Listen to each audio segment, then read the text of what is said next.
Good morning, good afternoon, good evening, and good night. My name is Savannah Playford, the Director of Youth Ministry at Dixon United Methodist Church. Whenever you're watching this, welcome to today's daily devotion. The last week or so, we've been talking about change and the fear of change. Change is pretty hard to do, right? It's scary and uncomfortable, but then when we engage in that change, things aren't so bad, right? Well, yes and no. Here's the thing. It's not easy to be called through a difficult time. It's uncomfortable.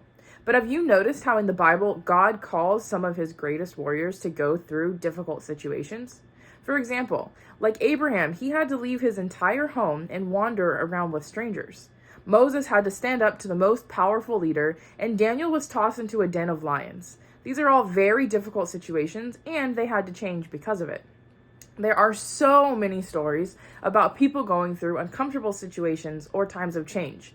And guess what? They came out better than they did before. So today I share with you Psalm 118 verses 5 through 6 that says this. In tight circumstances, I cried out to the Lord. The Lord answered me with wide open spaces.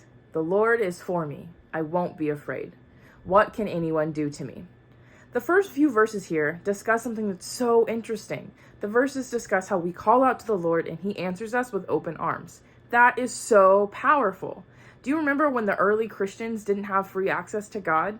Only the high priest could have access to God. That must be so crazy to think about going from not having access to God to calling out and crying out and him opening and welcoming you with open arms. That is so transformational. Then these verses go on to say that the Lord is for you. So not only is the Lord with us, but he is for you. He has your back. He's on your team. The Lord wants to see you succeed. He wants you to get through this comfort and succeed. God loves change. Like I mentioned before, he sends all of his best people through transformational periods, and then they come out better and stronger than before.